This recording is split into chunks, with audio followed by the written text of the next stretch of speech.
Buenos días. Algunos de ustedes estuvieron en la presentación que hice ayer. Trataba de gestión urbana sostenible. Hoy voy a hablar sobre la urbanización, el proceso de urbanización y el desarrollo urbano en América Latina y el Caribe. Antes de comenzar, por supuesto, agradecer nuevamente la oportunidad, la invitación de parte de la Municipalidad de Córdoba, agradecer también a la Fundación Crisis Global, a la representación de la Unión Europea en Argentina y, por supuesto, a todos los intendentes y autoridades que nos acompañan en el día de hoy. En la foto, la ciudad de Córdoba.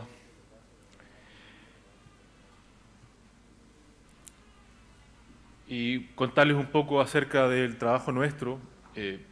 Yo trabajo en la Unidad de Asentamientos Humanos de la CEPAL, que es la Comisión Económica para América Latina y el Caribe, una de las 5 comisiones económicas de Naciones Unidas y que tiene la misión y mandato de asistir a los países de la región en el diseño e implementación de política pública y que, como dice su nombre, tiene un ámbito regional para América Latina y el Caribe. Nosotros estamos dentro de la División de Desarrollo Sostenible y Asentamientos Humanos, por lo tanto el enfoque que se da acá al desarrollo es precisamente ese, de desarrollo sostenible.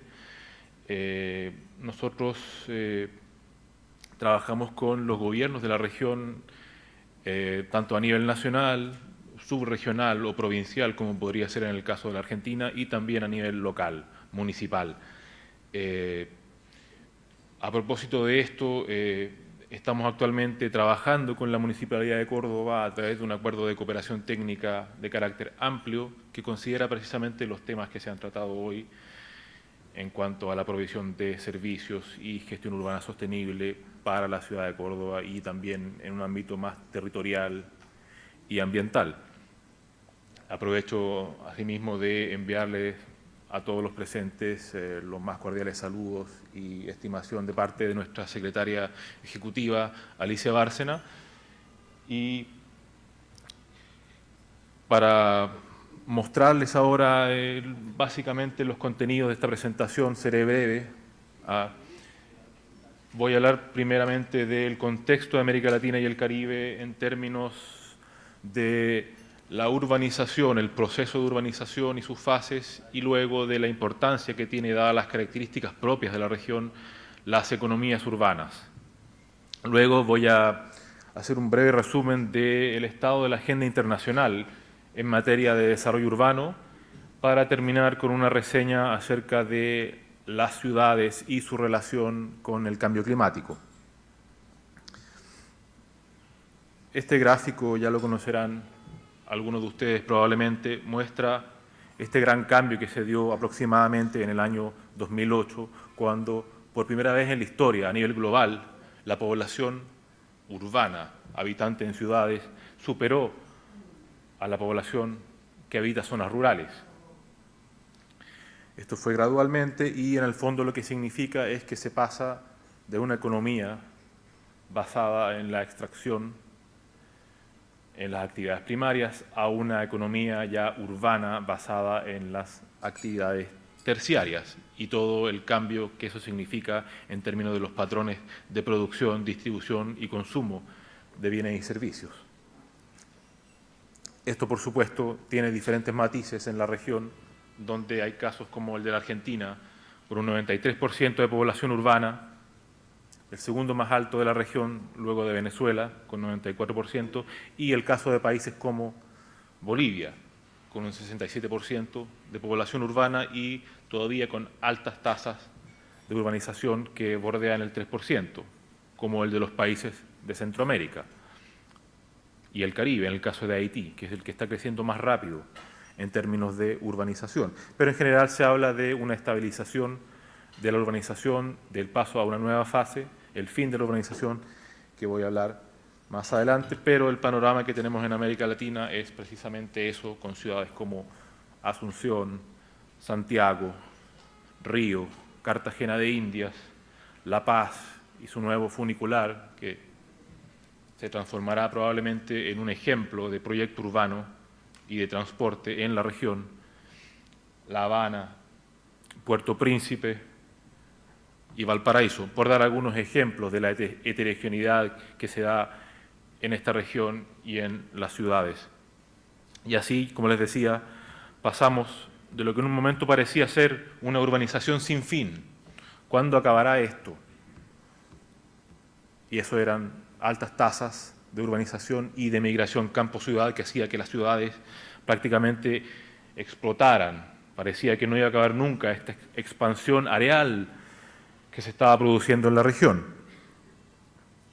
Pero con el pasar de los años, ya a fines del siglo pasado, este proceso se empieza a ralentizar, disminuyen las tasas de natalidad, disminuyen las tasas de mortalidad también, y las ciudades pasan a crecer de manera vegetativa, es decir, la diferencia entre los nacimientos y las defunciones. Entonces, algunos hablan del fin de la urbanización, de la consolidación del proceso de urbanización en la región y todas las consecuencias que eso tiene en materia de desarrollo económico y social. Así, ya lo mencionaba el intendente Mestre el día de ayer, en América Latina y el Caribe, el 80% de la población habita hoy en ciudades, es población urbana. Y se espera que al año 2030 esta cifra aumente al 35%. Y como veremos más adelante, esto sitúa a la región como la segunda más urbanizada del planeta, apenas debajo de Norteamérica. Y en base a una base de datos que se llama Cityscope y que la utiliza el McKinsey Global Institute, más adelante voy a mostrar algunas cifras al respecto, si consideramos las 198 principales ciudades de América Latina y el Caribe, estas albergan un total de 260 millones de personas. Asimismo, en términos de desarrollo, paralelamente al proceso de urbanización, pasó lo que a veces se llama la urbanización de la pobreza, es decir, crecen las ciudades y con ello aumenta la pobreza producto de los mecanismos de distribución interno que se dan en las ciudades. Sin embargo, y citando cifras de ONU Habitat, se puede hablar de que disminuyó la pobreza urbana en cuanto a la población en tugurios, bajó desde un 33.7% en el año 1990 a un 23.5% el año 2010. Y esto es acompañado de mejoras en el acceso a bienes y servicios al interior de las ciudades. No obstante, persisten desafíos, sobre todo en cuanto a la calidad de estos bienes y servicios. Aumenta la cobertura, pero está el tema de la calidad de estos servicios. Tenemos pero malos. Entonces podemos hablar, así como hablábamos de la urbanización sin fin, al fin de la urbanización, que acá pasamos al mismo tiempo de una pobreza del déficit, del no tener, a una pobreza de la calidad, tener pero tener malo.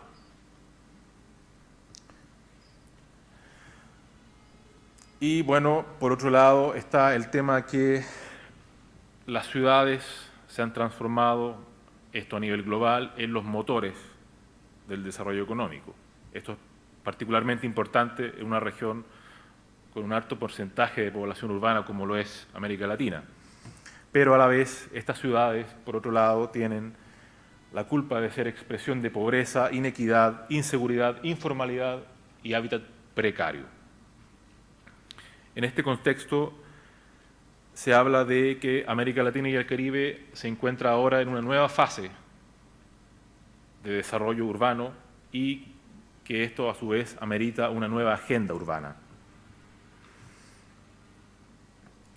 Yendo al detalle acá, me interesa contarles un poco de las economías urbanas y cuáles son las cifras que se manejan al respecto, nuevamente en base a esta base de datos que les contaba antes. Y así podemos decir que la contribución de las principales ciudades de América Latina al crecimiento del PIB, estas 198 ciudades, la contribución sería del orden del 6% al total del PIB regional. Y esto sitúa a la región en tercer lugar a nivel mundial, debajo de Estados Unidos, donde el 10% del PIB se genera en las ciudades, y en China, que el 28% viene de los principales asentamientos humanos. Así, en América Latina y el Caribe, las 40 principales ciudades producen sobre el 30% de la renta. Y de ese 30%, la mitad, vale decir, el 15% de la renta regional proviene de las 4 principales ciudades. Ciudad de México, Sao Paulo, Río de Janeiro y Buenos Aires. El 15% de la renta regional de esas 4 ciudades. Lo que les decía, gráficos que ilustran las cifras ya mencionadas, América Latina con un 79%, 80% de urbanización, proyectado a un 84-85% al año 2025-2030, lo que la sitúa apenas por debajo de Norteamérica, sobre Europa y, por supuesto, de las demás regiones en vías de desarrollo. Este gráfico habla de la contribución de las ciudades al crecimiento del PIB en países como Brasil, México, Argentina, Colombia y también a nivel regional. Acá, si se fijan, en la derecha están clasificadas por áreas pequeñas y rurales, restos de grandes ciudades, las top 11, 50 y las primeras 10, es decir, categorías de ciudades en base a la población que estas albergan. Y si se fijan en la quinta columna desde la derecha, bueno, ahí está Argentina en la tercera columna, en la quinta columna, en la región, las primeras 10 ciudades aportan con el 36% del PIB regional. Asimismo, si comparamos estas cifras a nivel global con las otras regiones, nos encontramos que en la cuarta fila, América Latina está a la par. Vale decir, como dice el título, las ciudades contribuyen al Producto Interno Bruto de manera similar a las otras ciudades de las regiones desarrolladas, llámese Estados Unidos y Canadá y Europa Occidental. Y acá tenemos un gráfico que muestra la contribución de las grandes ciudades al PIB de sus respectivos países y cómo esta varía ampliamente en la región. Ahora cabe considerar acá que estamos utilizando una base de datos en base a un número determinado de ciudades. Esta no es la población total, son algunas ciudades. Y por eso vemos que Argentina aparece con 80% de PIB generado en el 55% de la población urbana, no es el 93% del que hablábamos antes, para hacer una aclaración aquí. Y ahora entrando al tema del desarrollo, la Agenda Internacional de Desarrollo, en el año 2010 se fijan las 8 metas o objetivos de desarrollo del milenio. 1, erradicar la pobreza extrema y el hambre. 2, garantizar la educación básica, primaria para todos. 3, dar igualdad de oportunidades para el hombre y la mujer y de género. 4, reducir la mortalidad infantil en los menores de 5 años. 5, mejorar la salud en la maternidad. 6, avanzar en la lucha contra enfermedades como el SIDA, la malaria. 7, garantizar la sostenibilidad del medio ambiente. Y 8, fomentar una sociedad global para el desarrollo. El plazo para estas metas es el año 2015. Entonces va a llegar ese momento en que se van a analizar los resultados que se ha tenido y que se hace ahora, se fijan nuevas metas. Y esas metas ya no serán los mismos objetivos del desarrollo, sino que toman el nombre de objetivos de desarrollo sostenible y todo lo que se llama la Agenda de Desarrollo post-2015, que ya empieza a hacer ruido en las discusiones. Así, en un informe presentado el año pasado por el panel de alto nivel sobre la Agenda post-2015, que fue comisionado por el Secretario General de Naciones Unidas, dice textualmente: es en las ciudades donde se ganará o se perderá la batalla por el desarrollo sostenible. Así, la ciudad se establece como un elemento clave en la agenda de desarrollo y se decide, en las actuales discusiones, definir un objetivo específico para ciudades que a su vez se divide en una serie de subobjetivos, y esto va a estar definido probablemente una vez que sea ratificado por los países y votado en la Asamblea General. Por otro lado, dentro de la agenda venidera aparece la tercera conferencia sobre vivienda y desarrollo urbano sostenible, que tendrá lugar el año 2016 en sede a definir y que conmemora 20 años de la reunión anterior, que fuera el año 1996 en la ciudad de Estambul. ¿Cuál es el propósito de esta tercera conferencia? Bueno, antes que nada, revisar los avances en términos de los acuerdos que se establecieron esa vez y, en base a eso, definir nuevos objetivos, nuevas metas, nuevo consenso en lo que está llamado a ser la nueva agenda urbana global. Y acá los países tienen la tarea, cada uno, de desarrollar un informe regional. Y aquí es donde yo entro a lo que va a ser el rol de los gobiernos locales en la definición de estos informes nacionales, del estado que tienen las ciudades en los países y cuál va a ser finalmente la agenda urbana que se va a proponer para los países de la región. Si bien la redacción de los informes regionales, que posteriormente van a dar a un informe regional que se presenta en la conferencia, si bien son los gobiernos centrales los encargados de llevar adelante el proceso y de elaborar estos informes, existe lo que se llama el Comité Nacional, y eso está establecido en los mandatos, debe involucrar a todos los actores, y eso, por supuesto, considera a los gobiernos locales. Entonces, acá el llamado es a que los gobiernos locales se hagan parte de la discusión, de la elaboración de los informes nacionales, de la definición de los temas que van a estar en la nueva agenda, tal como se hizo en otras discusiones, como por ejemplo en la discusión de cambio climático, donde los gobiernos, vemos ya, están tomando parte, se están organizando, están dando a conocer su punto de vista y quieren estar en la discusión. Y para finalizar, antes de que me pongan la tarjeta roja, ayer me pusieron amarilla. Espero que no se acumulen, no es como el Mundial.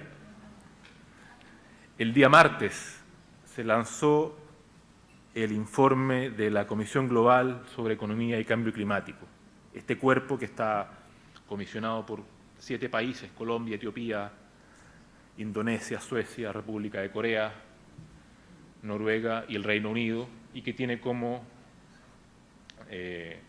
dentro del panel a el expresidente de México, Calderón, y al expresidente de Chile, Lagos, entre otros, y que busca dar nuevos input a la discusión, pero esta vez a través del título Mejor Clima, Mejor Crecimiento, y en el fondo se trata de hacer una apuesta para hacer frente al cambio climático y al mismo tiempo echar a andar nuevamente la economía global. Esto, por supuesto, se hizo junto a una serie de centros de estudios, universidades e institutos de todo el mundo que aportaron. Esto ya está disponible al público. Lamentablemente está publicado en inglés, así que las láminas que están extraídas del documento están en inglés, pero con gusto explicaré. Y acá a lo que voy es que el informe, el corazón del informe es que se identifican 3 sistemas claves para la intervención y 3 ejes de cambio. Los sistemas claves son las ciudades, el uso de suelo y la energía. Y los ejes de cambio, la eficiencia en el uso de los recursos, la inversión en infraestructura y la innovación. Y todo eso va a dar a la economía y produce, ahí dicen, high quality, inclusive and resilient growth. O sea, un crecimiento de alta calidad, inclusivo y resiliente. Vale decir, un mejor crecimiento. Última lámina es esta imagen o gráfico que aparece en el documento mismo y que creo yo es probable se convierta en un póster de la discusión sobre las ciudades y la nueva agenda urbana y la gestión post-2015. Acá vemos a la derecha la ciudad de Atlanta, en Estados Unidos, y a la izquierda Barcelona, España. El título dice: las emisiones varían ampliamente entre ciudades que tienen niveles de ingresos similares, dependiendo de la infraestructura que ha tenido y las decisiones de planificación. Atlanta versus Barcelona. Poblaciones similares. Barcelona un poco más, 5,3 millones. El área urbana de transporte de Atlanta son 4.280 kilómetros cuadrados versus 162 kilómetros cuadrados de Barcelona. Cabe Barcelona, yo diría, unas 30 veces dentro del área urbana, de la mancha que se le llama de la ciudad de Atlanta. Y eso se refleja, por supuesto, en las emisiones. Atlanta tiene 10 veces más emisiones per cápita que la ciudad de Barcelona. Pero esto da un ejemplo de cómo las decisiones en materia de política pública pueden afectar el desarrollo de las ciudades en el mundo.